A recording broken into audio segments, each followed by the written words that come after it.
Today is the first day of Q2, also April 1st, sometimes known as April Fool's Day, but I'm not a fool.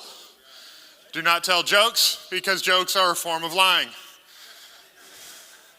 It's a Ron Swanson joke for you. But seriously, today's the first day of Q2. Where are you at in your goals for this year? Some of you, January 1, here's my plan for this year. Here's where I want to go. You've got a great idea of what you want to accomplish. We're 25% of the way through this year. How far are you in your goals? Are you 25% of the way along? I just want to see. Think about this for a second. Just want to hear honestly from you. Think about where you're at. Tell me, just by a raise of hands in just a second, if you are on track or further along than you wanted to be from where you started at the beginning of the year. So these are my goals at the beginning of the year. This is where I should be by day one of Q2. Just a show of hands. Raise your hand if you're where you wanted to be or further along. Okay, looks like maybe half the room, maybe a little bit less. Sometimes things don't go the way we want them to. This was my plan. These were all the steps I was going to take. And then you missed that plan. Why aren't we where we wanted to be? I think about, this always blew my mind. So I loved free fall in the military, jumping out of airplanes. Some people love it, some people hate it. I tell people that you should try everything at least twice. The first time you jump out of an airplane, you're just going to be afraid. You don't remember anything. Who's ever jumped out of an airplane? Okay, a lot less than half. First time you jump out of an airplane, you remember being in the plane, getting out of the plane, and then you remember being on the ground. If you do go tandem, you should jump at least twice. Do I have any certified skydivers in the room? Well, that's unfortunate. You guys are missing out. If you ever go tandem jump though, you should jump at least twice because the second time you jump, you'll actually remember it. You can have it filmed when you jump out the first time. You won't remember anything in the air. You won't. One of the best parts of skydiving is when you're at the place where it doesn't really bother you. I remember literally standing on the back deck of a C-130 like this and my pulse wouldn't even rise. And that's just from spending a lot of time jumping out of airplanes. But this would always blow my mind when guys would jump out of an airplane and they would miss the drop zone. It's like, how? How did you do that? Will you guys put the picture I have of a drop zone up there?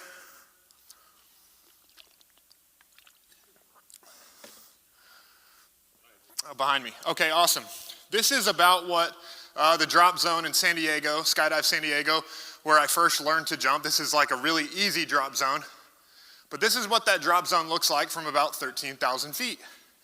You got a lot of time to get there. You're gonna jump out right over the top of the drop zone. Just to put it in a different perspective though, you are gonna jump out of a moving vehicle going about 100 miles an hour from over 2 miles away from the target and just use some paracord and some nylon to navigate your way to where you wanted to land. It's two different perspectives of looking at it. But it would always blow my mind when guys miss the drop zone. Like, okay, I just put 30 guys out of a plane, 29 of you landed on the drop zone. How did you miss? Right? How did you miss? This drop zone from end to end, so you can see there's a runway there and a field next to it. That runway is like 1,300 feet long. You've got a lot of space there. This isn't like trying to jump into an NFL stadium, like for experts. Like you have multiple football fields, like 6 football fields or 5 football fields worth of field to land in. And I kid you not, guys would land like out in the lake, or guys would land in the trees to the west of the drop zone. Like, how could you do that? How are you that bad? Well, there's a way that people end up in those places in the same way that some of you missed your target on where you wanted to be by day one of Q2. It wasn't because you didn't have good intentions, right? A lot of you, like when you're jumping, you're typically gonna jump out of the plane over the drop zone. Like I'm a Jumpmaster, so I'm literally looking out of the plane. If I'm gonna do a direct drop, I'm looking out of the plane. When we're over the drop zone, like pilot's giving me a light of when he's clear for us to jump out of the plane, and I'm looking down at the drop zone for when we're right over the top, and I'm gonna start sending jumpers out, right? So you're gonna get out of the plane right over the top of your target, but how do you miss? I wanna talk about that. There's two ways that guys miss the drop zone. First one is incorrectly judging the winds, right? So put the picture back up, please, guys. We'll go to that one in a second. Normally, so this is a north-oriented picture. This drop zone's like 12 miles east of the Pacific Ocean. Normally, you have a west to east wind, right? Just a breeze coming off of the ocean.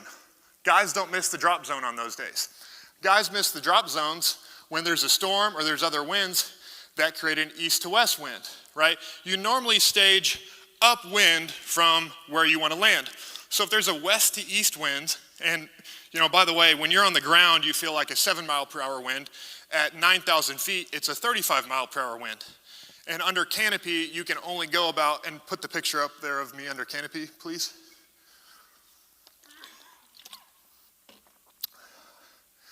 This is from a training jump in San Diego. You can see that's me under canopy and one of my teammates up in the air behind me. That's what our parachutes look like. Go back to the drop zone picture, please. Under canopy, you can only go like 13 or 14 miles an hour. So what you want to do, and if there's really high winds, you're going to stage to where the winds will drag you onto your target, right? So normal wind condition, you would stage out over the water, right? Because when you're down to like 4,000 feet, 3,000 feet, and you start making your way towards the drop zone, the wind's going to carry you there. But here's one of the ways guys land in the lake. It's like, how could you land in the lake? You're such a dummy, right? Like 29 of us landed in the middle of the field and you're out in the lake. Well, guys do that when they don't pay attention to the jump brief. When myself, the Jumpmaster, before the jump, I'm gonna tell you everything you need to know to do this jump correctly. But they do what they've always done, and they'll stage out over the water. Except on this day, the wind is coming east to west. And so they flew over there in free fall, then they pull their parachute and they're just hanging around. Then it's like 3,500 feet and they're like, okay, I gotta start making my way towards the drop zone. The drop zone's over there. They got their parachute pointed towards the drop zone and they're going the wrong direction, right? Because their canopy will only go about 13 miles an hour through the air and they've got a 30 mile per hour headwind. These guys failed because they just didn't plan accordingly. They didn't listen to the brief. Another way that guys will miss, so go back to the picture of me under canopy, please. So the reason you can see this guy right over my shoulder is because I'm the low jumper in a stack. When we would jump out of planes, and we're gonna jump together onto difficult targets, I would go to the bottom of the formation, and guys know, they see me at the bottom, all they have to do is follow me. I'm gonna take them to the target where we're supposed to land. We just form up, and everyone just follows the leader. But a guy will get a malfunction in his parachute, which causes him to be under canopy a lot lower than everyone else, and he misses the stack, right? He can't follow me because he's 2,000 or 3,000 feet below me in the air. When we'll fly under stack, we're gonna jump out, we'll do what's called a hey-ho. Different than a halo, we'll jump at like 15,000 or 18,000 feet and pull our parachutes at 13 or 14,000 feet. In certain specific wind conditions, you can navigate 20 or 30 miles under canopy, right? If you let the wind travel with you, if you let the wind use you, you're going 40 miles per hour with canopy speed and the wind speed. So you can go really long ways under canopy. But another way that guys will miss the drop zone is they miss the stack, so a malfunction caused them to open their parachute below me, and they didn't pay attention to the brief, where for an hour I talked to them about here's where we're going, here's how we're gonna do it. They weren't paying attention to that. They said, I don't have to know any of this. All I have to do is pull my parachute correctly and just follow Garrett, and I'll make it to target. I don't have to spend an hour and a half on the map study, make my own copies, have it saved in my GPS. I don't need to do any of that. All I have to do is follow Garrett. Until you have a malfunction, something that you didn't plan for, now you're not in the stack, and you're supposed to know how to navigate to target by yourself, but you didn't memorize it. You didn't do the map study. So there are two good examples of like, how could you miss the drop zone? Literally, we jumped out over the top of it, Everyone else landed there and you missed, right? When you started at the beginning of the year, you felt like with your goals, I can see it. I just got to fall straight down for 2 miles, pull my parachute at some point along the way, and I'm going to hit my target. But then things didn't go accordingly. And a lot of that has to do with you not preparing correctly. In both of the situations that I talked about, and this is similar to last week, where we put a lot of emphasis on obedience with the firearms rules. Just like these two different examples of guys missing the target, it's because they didn't prepare correctly. They thought they could just literally fall into their goal until it didn't go the way that I wanted. When you've been through extreme preparation, you understand why obedience is so important. It's like last week with the firearms rules. I talked a lot about understanding the rule is simple, but following it is what's hard. When you go through the same way that I went in the military with firearms, the same way that I went in the military. So when I was in the military, I got these jump wings, right, for going through free fall school. But then I also got this pin, which is silver. If you know anything about the military, silver outranks gold. I got another pin for going through Jumpmaster school, which was another 3-week course of, instead of spending a lot of time jumping out of airplanes, we spent a lot of time in the books, right? Just studying winds, studying navigation, studying jumper equipment, all of the unfun part of jumping. But what'll make you understand obedience to rules is all of the preparation, right? The reason that someone who doesn't know anything about firearms doesn't obey the firearms rules is, one, like generally most people know, don't point a gun at somebody, right? Unless you want to shoot that person. You don't need to be taught anything to understand that. But if you haven't been trained, if you haven't been prepared correctly, you'll break the rules because you really don't understand how damaging they can be. Preparation precedes obedience, right? Same way with the Jumpmaster training, trying to hit the target. We can just throw like any goober out of a plane and tell him to pull his ripcord, and he's probably going to land on the ground safely. However, he's not going to land where he's supposed to land, right? Preparation is what will teach you to obey the rules. And what I want to talk about this morning as well is it's not just about obeying the rules for us. When we'll obey the rules, when we'll obey, and it's not just about rules, when we'll obey God's principles, his way of teaching us, his way that he wants to live, that obedience is what will magnify his power within us. If you're not exhibiting God's power on the earth, if you're also missing your goals, it's because you're not being obedient to your principles. You're not being obedient to what you know works. Because if you knew what to do and you didn't do it, that's a lack of discipline. But where most of the time people fall short, it's not just in lack of discipline, but it's, well, I thought it would be fine. I thought it would be fine if I just jumped out of the plane and stage where I normally stage. I thought it would be fine if I just jump out of the plane and follow the jumper ahead of me. But when you're not obedient to the principles, when you're not obedient to the rules and the teachings, you're going to miss your targets.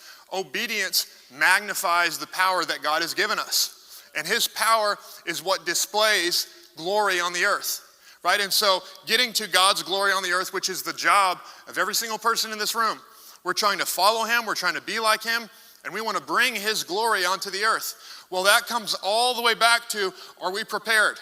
Are we learning his ways? Are we learning how to follow God? And then are we being obedient to it? Because that's what will teach you to be obedient. The reason that I can get 29 out of 30 jumpers, and most of the time 30 out of 30 jumpers onto a target, is because for an hour before we jump out of a plane, for 1 hour before we jump out of a plane, I'm going over emergency procedures. I brought this with me this morning. This is about 60 pages. I'll leave this up here, by the way, if anybody just wants to come look at this stuff afterward. About 60 pages of my pre-jump brief. For an hour, I'm going to read through this whole thing and remind jumpers, here's how you handle emergency procedures. Here's how you navigate winds. Here's how you use your equipment. Everything that you learned in jump school, I'm going to remind you of for an hour before we jump out of a plane. When you jump out of a plane, you're in free fall for like 45 seconds. You're under canopy for about 3 minutes. We spent an hour just reviewing what we already know before we jumped out of the plane. That's how important preparation is to you accomplishing what you want to accomplish. So for a lot of you who missed your goals for Q2, I'm not trying to kick you in the nuts. We all need a kick in the butt so that we can keep going in the direction that we need to be going, right? So if you missed your goals for Q1, if you're not where you wanted to be, you probably didn't prepare accordingly. You probably thought, well, I can just follow the jumper ahead of me. I can just, I can see the drop zone. I'll just get out and go that direction. Well, you didn't prepare accordingly, and that's why you missed your goals. So I want to give you, in just a few different ways, I'm going to give you 3 ways. This is my Jumpmaster's guide to hitting your targets. Everybody wants to hit their goals. Everybody wants to hit their targets. But this isn't just about like, I want to make my own success. That's not the reason I'm talking about why I want you to hit your targets. I want you to hit your targets because I want you to be able to live out and display not just what we learn here, but what the Bible teaches us. We're supposed to be fruitful and multiply. We're not supposed to be great teachers and horrible examples. We should all be an example of the teachings that we learn. So I want to give you my 3 tips, a Jumpmaster's guide to hitting your targets. Number 1, know your emergency procedures. I talked about this. This whole book, or a third of this book, is about what to do when it doesn't go as planned. There's 3 different types of emergencies that'll happen to you when you jump out of a plane. The first one is called a total malfunction. I pulled my ripcord for my parachute to come out, and then I waited, and nothing happened. This is bad. You're going to have to, the first time I jumped out of an airplane, the guy who taught me to jump out of an airplane, he was a super cool dude. He was like 70 years old. He taught Patrick Swayze how to jump out of an airplane for Point Man. So the same instructor that taught Patrick Swayze for Point Man was my instructor. And on my first jump day, we're about to jump out of the plane. He's reviewing my emergency procedures with me, and he's like, and if that happens, just stay calm. You have the rest of your life to figure it out. But really, you only have about 45 seconds to figure it out, or less, depending on your type of malfunction. So you have a total malfunction where I pulled my ripcord, my parachute didn't come out. This is bad. I go through all the different ways to solve that problem. You have a partial malfunction. I pulled my ripcord, my parachute came out, and it's kind of working, but not really. It's partially inflated, I have broken brake lines, it's twisted, and you have ways to solve for that. But you can fix a partial malfunction, usually on a total malfunction, you're gonna cut away. There's also really important cutaway procedures. If you don't pay attention to these things, you're gonna hit your target, but not the way that you wanted to hit it. Kind of like Elon Musk said, I wanna die on Mars, just not on impact. You don't wanna hit your target in that way. You don't wanna hit your target with that kind of impact. When you have a total malfunction, right? I've got a totally non-working parachute behind me. It's probably still in the Canopy bag. You can panic and go straight to your reserve. Like I'm gonna pull my reserve chute. That would get you killed, right? If you're not paying attention, if you're panicking. Because you pull your main, and if that's not working, I'm looking over my shoulder checking. Okay, there's something going on back there that I don't like. First thing I gotta do is cut away. I gotta release the bad parachute off my back. Then I'm gonna go to my reserve. If you have a bad parachute behind you and you release your reserve parachute, now you have 2 bad parachutes behind you, and that's the end of your journey, right? So you've gotta pay attention. That's total malfunctions. Then we have partial malfunctions, and then we have what's called collisions. I don't have time to go into all these. Some of you would enjoy an hour-long jump brief. Some of you would fall asleep. SEALs fell asleep in my jump brief all the time, so I wouldn't feel bad if you fell asleep in my jump brief. But you have all 3 of these types of malfunctions. And for each one, you have what's called a remediation. You have emergency procedures. And this is why we would spend an hour going over this stuff, because even though you've been trained, even though we jump like most of the time, jumping at least once a month. Sometimes there's reasons that you go a little bit longer, but we jump really often.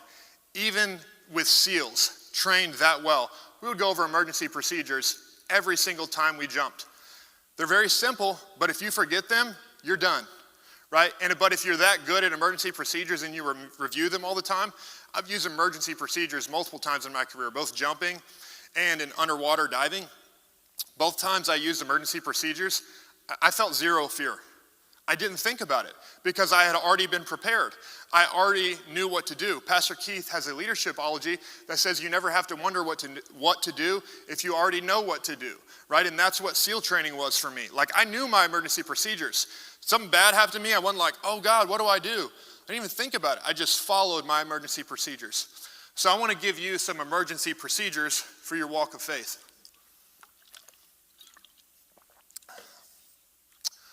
First emergency procedure, fear not, right? Just like I said with my emergency procedures in the military, I had practiced them so often that I didn't feel fear. I just responded. I already knew what I was supposed to do. Isaiah 41:10, fear not. So do not fear, for I am with you. Do not be dismayed, for I am your God. I will strengthen you and help you. I will uphold you with my righteous right hand. You know what fear will do to you? Fear will make you, when you have a total malfunction, it'll make you pull your reserve without cutting away. That's what you'll do to yourself. Like, oh God, I gotta fix this problem really bad. You're not prepared, you're walking in afraid, and you're going to make your situation worse. That's what fear will do to you. Second emergency procedure, work the problem. If I talked through all of the partial malfunctions, like there's steps to take. Okay, I got a cigarette roll parachute, which means I've got vertical parachute above me, but it's not catching any air. There's ways to work that problem. I've got tangled lines. There's ways to work that problem. I've got my bags wrapped around my canopy above me. There's ways to work that problem. Whatever your partial malfunction is, there's ways to work that problem. And spiritually, what that means for you is to pray. To pray. A lot of people think that prayer is passive. Prayer is active. This is the way, like you can intercede to God and say, God, either fix this, if it's something that I need you for, fix it, help me. If I need to learn in this situation, help me learn in this situation. If I'm not doing what I'm supposed to be doing, God, reveal it to me. Tender my heart, change my spirit. Send someone if I'm being a dummy, send an instructor into my life to help me, please, right? Prayer is active, right? I don't when I have a malfunction, I don't just stare at it and pray, like, God, what am I supposed to do? Like, help? No, when I'm in prayer, I'm active. God, is there something wrong in my life that I need to root out and remove? Are you just trying to use this moment to tender me because I'm in a tough situation? Okay, God, I'm tendered. I'm listening, right? Prayer is active. I'm not saying that you got to go out and fix every single thing in your life, but there are things that are up to us and there are things that are up to God. Don't stand there with both of those things in front of you passively. Do what you know to do, but also pray. Prayer is active, so this is working the problem. Philippians 4:6-7. Do not be anxious about anything, but in every situation, by prayer and petition, with thanksgiving, present your requests to God. And the peace of God, which transcends all understanding, will guard your hearts and your minds in Christ Jesus. And the last part of your emergency procedures is don't quit. You know, this never happened to me, but I have a friend who, and you've seen there's some crazy YouTube videos out there, but I had a friend, one of his first jumps in jump school, he had a total malfunction, right? But he cut it away, but it stayed attached to his bag. Long story short, this guy fought his malfunction till like 1,700 feet. He was 8.5, 9 seconds away from impacting the ground. And he continued to fight and fight and fight to solve his problem. That's just one of my friends. You can find videos on YouTube of guys working a malfunction and their parachute inflating at literally the last second. Like they're 20 feet, 15 feet above the ground when their parachute starts to delay them. Whatever situation you're in, don't just feel like, oh man, well, I guess it'll either figure itself out or it won't. No, you give all that you have in whatever God has given you to work on. You continue to work through the problem. Do not quit. This is Galatians 6:9. Let us not become weary in doing good, for at the proper time we will reap a harvest if we do not give up. Whatever your situation is, whatever your struggle, it's good for you. God's using that struggle to grow you. Don't give up in your struggle. Second tip for my Jumpmaster's Guide to Hitting the Target. Inspect what you expect. And for us as jumpers, this was about inspecting our gear. Before every jump, right, I would do my hour-long jump brief with jumpers, and then I would tell them to go jock up, right? And the jumper is gonna go, he's already packed this parachute, it's sitting in a bag waiting for him, and then he's gonna go pull out his gear, and he's gonna double check everything himself. He's going to review all of his lines. He's going to review all of the exposed equipment. He's going to turn his Cypress on, which is an automatic firing device.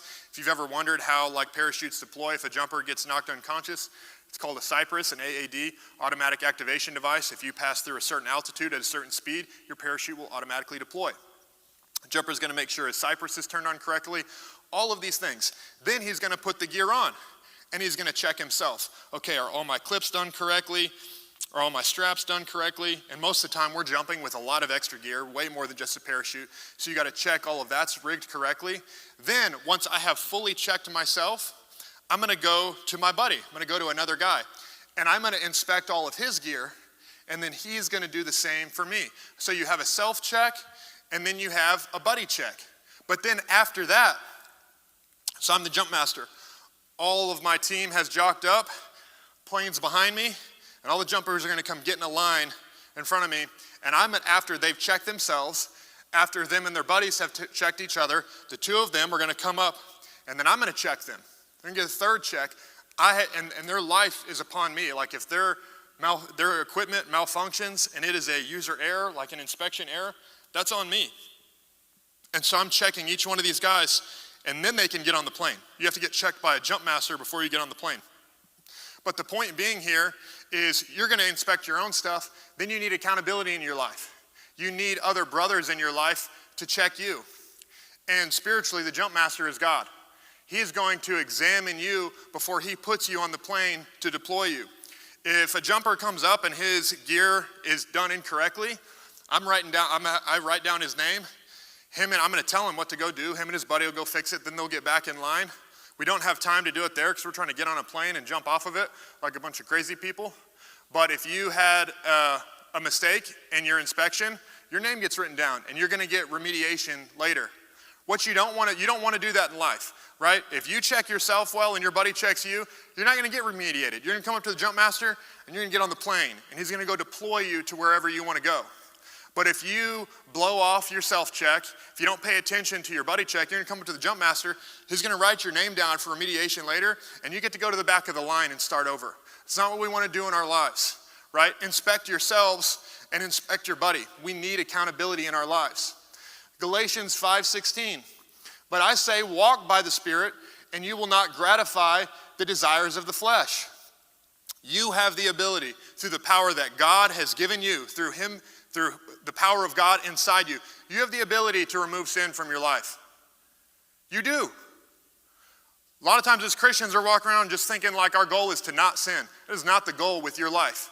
You need to leave that nonsense behind. And it's a daily process, by the way. You don't be like, well, November 17th, 1994, I left sin behind and I'm done with it. Doesn't work that way. Every single day, you need to wake up and say, sin is dead in my life and Christ is alive in me. You have to inspect your gear. I didn't I've jumped with this gear for the last year and a half. It's good. No, you inspect your gear every single time that you jump. You need to inspect yourself, and then you need to inspect your buddy. Proverbs 20:17, a few of you might know this one. As iron sharpens iron, so one man sharpens another. Right? Maybe you went to your buddy and think, Ethan, I've been jumping for a long time. You know what you're doing. Come up here, let me inspect your gear. Right? But then Ethan's going to check me. You might think you don't need anybody to sharpen you. But Ethan's going to say, hey man, you forgot to turn on your altimeter. I've done that plenty of times. It's an easy one, right? I'm not going to, before I jump out of the plane or even in the air, if my altimeter was off, I would just turn it on. But you know what would happen to me if I went up to the jump master without my altimeter on? Doesn't matter that that's the easiest one. Doesn't matter that that's a self-correcting one. It doesn't matter that I really don't even need an altimeter to jump correctly, right? At least if it's a daytime jump. I can see the ground. I'm gonna pull my parachute at the right time. But having a buddy that comes up and checks me, right? I may think look, I'm the experienced jumper. I don't need anybody to check me. Even jump masters would get checked. Me and the other jump master, we would check each other. I say that to say, as iron sharpens iron, so one man sharpens another. You may think you're just, this man needs me in his life. I'm sharpening him. Be careful in that kind of pride because we all need to be sharpened by another man. And Philippians 3:17, this is Paul saying, follow me as I follow Christ. Join together in following my example, brothers and sisters.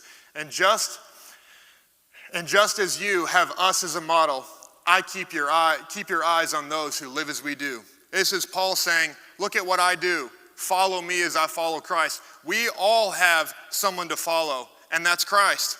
And then we have other leaders in our life that we get to follow. The same way that God is a jump master in our life, have jump masters in your brotherhood, have jump masters in your life that can check you, right? Like me and my buddy are checking me, but who's a jump master that I can go to? Who's someone who's had more training than me? Who's someone who really knows how to inspect very well and has a reputation of excellence and quality inspections? Have a jump master in your life. And then number 3, I'm almost done here. Look where you want to go, avoid trouble. You guys put the picture on the screen for me of the jumper and the power lines.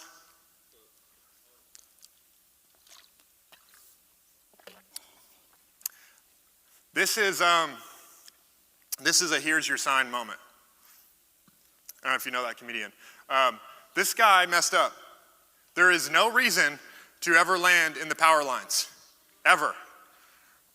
Right? Like you have a lot of time, it's a daytime jump anyways. You have a lot of time to avoid hitting the power lines. There are literally a million better alternatives to landing, especially in this dude landed not just in power lines, those are transmission lines. This happens out in Eloy in Arizona where a jump school is at. There's a bunch of like high transmissions lines out there, but they only take up about 0.05% of the earth in the desert. Like how you landed in the power lines, I don't know. I do know, let me tell you how guys land in the power lines. They see the power lines and they say, oh, I shouldn't land in there. But they keep looking at them. And they keep looking at them. And they keep looking at them until they can't see them anymore because they're looking up at them. You need to look where you want to go. Driving and piloting a Canopy is very much the same thing. Put the other picture up there. This one like makes me even more mad, even though it's not as bad as the high transmission lines. This guy makes me mad just because look at his face. Like your whole command is going to make fun of you and take pictures of you, and you're going to have to do a brief on like why not to land in the trees and all the things I did wrong, and he's just sitting there like it's, Thanksgiving. Whatever the trouble is in your life, okay, you can take that picture down, it makes me mad. Whatever the trouble is in your life, trees, power lines, right? This is 15 minutes in my brief. You have to say it because somebody did it. It's kind of the way military briefs work. If there's stupid stuff in the brief, it's because somebody did it. On San Clemente Island, unfortunately, this is a guy from my troop when I was there. On San Clemente Island, an island that the Navy owns off the coast of San Diego, in the safety brief at San Clemente Island, it says, don't throw smoke grenades in the refrigerator. That doesn't need to be said. Well, apparently it does. Because one of my teammates, it was cleanup day, we're just picking up all the stuff we left behind. Oh, look, an unused smoke grenade. Just throws it in a refrigerator in now, it's not like a refrigerator in like the barracks where we stayed. We have an entire city on this island that is just a training city, right? No one actually lives there or stays there. It's for us to train in. There's a refrigerator in one of the buildings there. And he's like, oh, just take this smoke grenade, throw it in the refrigerator. Well, that entire building burned down. Whoops. So the reason it's in the safety brief is because somebody did it.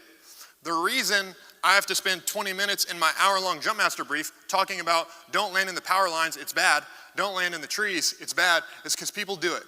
And the reason that I have to remind, not just you, remind all of us not to do some of the dumb things in our life is because somehow we still navigate our parachutes into the power lines. No one wakes up in the morning and says, you know what, I'm going to become 300 pounds. No one wakes up in the morning and says, I'm going to sabotage my marriage today. I'm going to cheat on my wife. You know what, I'm going to steal from my business partner today. No one wakes up and says that stuff, but it needs to be said so that you don't do it. Because somehow people land in the power lines even though you'd think it doesn't have to be said. And so I say that to say, my third Jumpmaster tip, look where you want to go. Avoid trouble. Look at the good landing spot. Don't be staring at the power lines. Don't be staring at all the bad things in your life. And there's a second part to this. I hope you guys don't mind if I go a few minutes longer. I'm almost done, but I want to give you guys plenty of time for your groups. There's another way to hit trouble in your life, right? And it's not as dumb as just like steering into the power lines, which some people do in the military, and some people do that with their lives. They just drive themselves right into the wall. But there's another way to find trouble. On one of my jumps in the military, my buddy Matt, I called him my lightning rod because if I always stood next to him, nothing bad would happen to me because this guy always spoke like, he said it, like all the bad things happen to me. I'm like, perfect. If I stand next to you, I'll never get shot. Literally, we were climbing a cliff face in Alaska. I'm standing right next to this guy who speaks it on himself, and a rock falls off the mountain like the size of a baseball and hits him on the shoulder. We're standing right next to each other. It cracks his collarbone. It was a bad day. I'm standing right next to him. It hit him and not me. Anyways, same guy.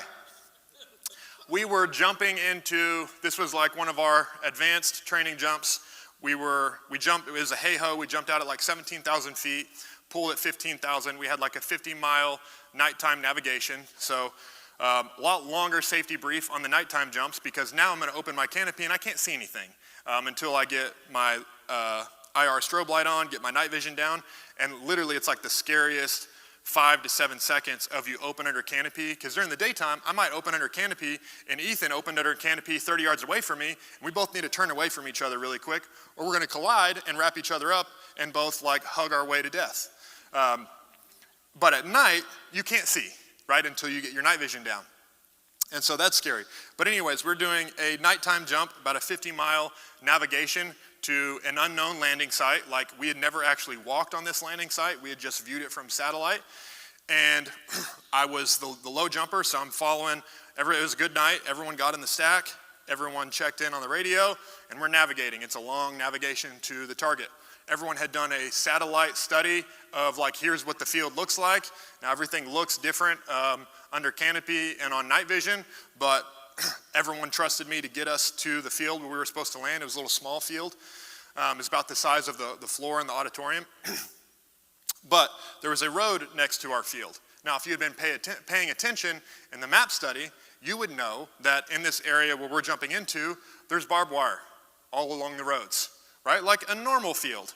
You have a field, and you have a barbed wire fence and the road. But my lightning rod buddy Matt forgot to pay attention to the map study. And as we were coming in, Matt was like, you know what? I'm gonna make this a lot easier on myself. I'm not gonna land in the middle of the field and have to pack up my parachute and walk a few hundred yards to the road. I'm gonna land right next to the road. That way I don't have to walk anywhere. That's practical thinking. However, he didn't pay attention in the map study. And as he was coming into land, he flew right into barbed wire at about 15 miles an hour. That was a rough night for Matt. I say that to say, sometimes we hit the power lines and the trees and we didn't think we were doing it, we were being a dummy, but we didn't prepare accordingly. We didn't look at the map study. And so I just brought that story up to remind you of the power of preparation. Let me finish with these two scriptures. Proverbs 22:3. Be prudent and think ahead. This is what Matt should have done. The prudent see danger and take refuge, but the simple keep going and pay the penalty. This is also like seeing the power lines and not steering away. The prudent see danger and they go the other direction, right? You might think, I would never do that. I would never steer my power line and my parachute into power lines. You know what the prudent seeing danger looks like?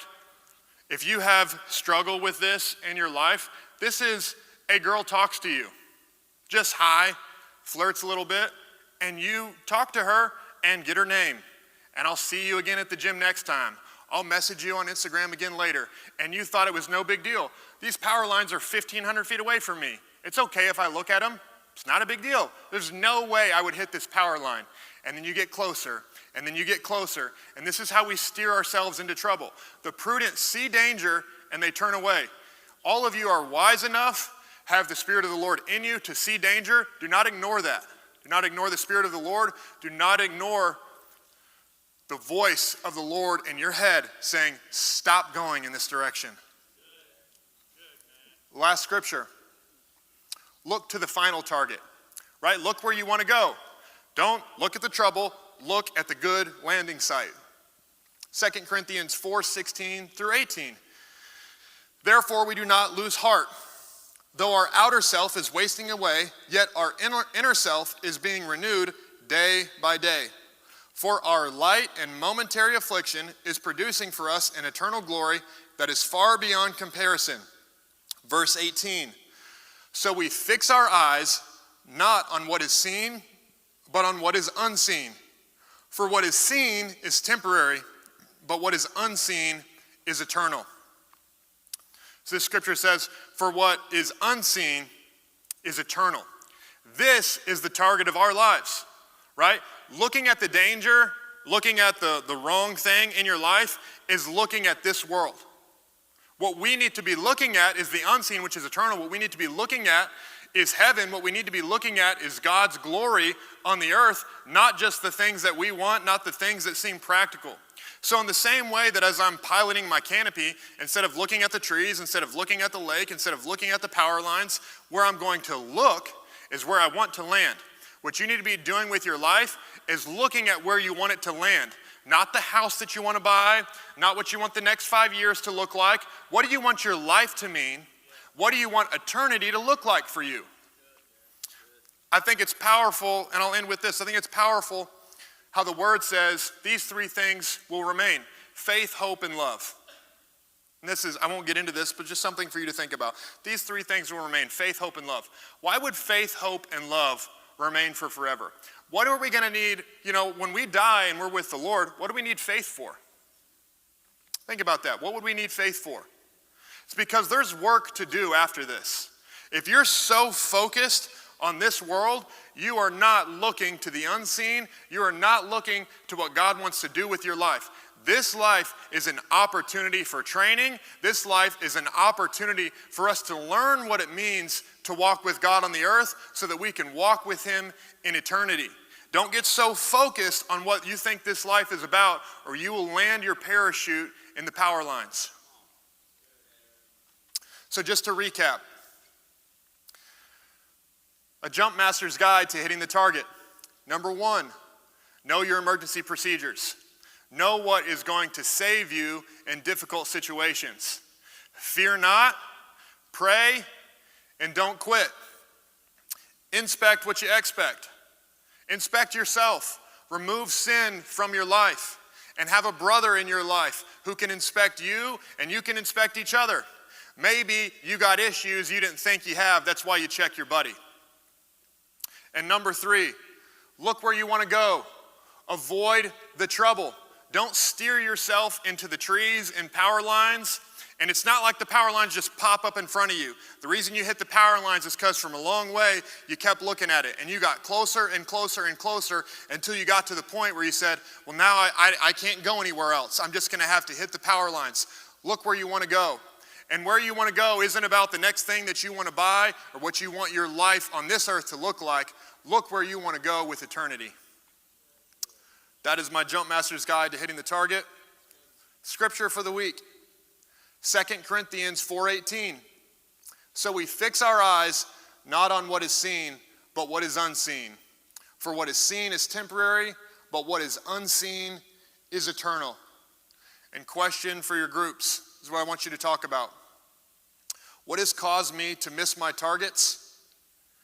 And what area do I need to increase in my obedience? Right? Think about some of these things in your life. I tried to make it as practical for you as I can. Are you failing in your emergency procedures? Are you failing to inspect yourself and have someone inspect you? Are you looking at the wrong things in your life?